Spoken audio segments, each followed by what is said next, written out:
திருநெல்வேலி மாநகரத்தில் மத்தியிலே அமர்ந்திருக்கின்ற ஜங்ஷன் பேருந்து நிலையம் மத்திய அரசினுடைய திட்டத்தின் கீழ், அதாவது ஸ்மார்ட் சிட்டி திட்டத்தின் கீழ் கட்டப்பட்ட இந்த புதிய பேருந்து நிலைய வளாகம் பிரம்மாண்டமாக கட்டி முடிக்கப்பட்டு இப்பொழுது திறப்பு விழா முடிந்திருக்கிறது. இந்த கட்டடத்தில் ஒரு பேரை வச்சிருக்கான் பாருங்க, பெரியார் பேருந்து நிலையம்னு.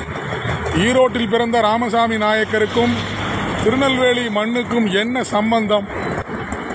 நாட்டில் கேள்வி கேட்கறதுக்கு யாருமே இல்லையா? இந்த திருநெல்வேலி மண்ணில் ராமசாமி நாயக்கர் பெரியார் எங்கே பிறந்தார்? ஈரோட்டில் பிறந்தார். இந்த திருநெல்வேலி மண்ணில் வஉசி பிறந்தாரு, பாரதியார் பிறந்தாரு, வாஞ்சிநாதன் பிறந்தாரு, எண்ணற்ற தியாகிகள் பிறந்த வீரம் செறிந்த இந்த சிறுவைகுண்டம் மண் பல வழக்குகளை சந்தித்த, சுதந்திரத்துக்காக பல வழக்குகளை சந்தித்த மண்.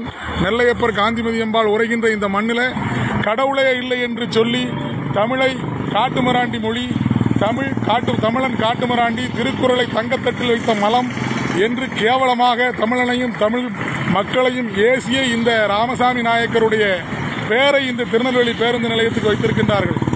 எவ்வளவு பெரிய அவமானம் திருநெல்வேலியில் பிறந்த உங்களுக்கெல்லாம். திருநெல்வேலியில் பிறந்த அத்தனை பேருக்கு ரோசம், மானம் எல்லாம் வர வேண்டாமா? வெகுண்டெழுங்கள், விரைவில் இந்த பேருந்து நிலையத்திற்கு பெயரை நெல்லையப்பர் காந்திமதி அம்பாள் பேருந்து நிலையம் என்று பெயரை மாற்றுங்கள். இல்லை என்றால் வஉசி பெயரில் மாற்றுங்கள், பாரதியார் பெயரில் மாற்றுங்கள், வாஞ்சிநாதன் பெயரில் மாற்றுங்கள். இன்னும் இங்கு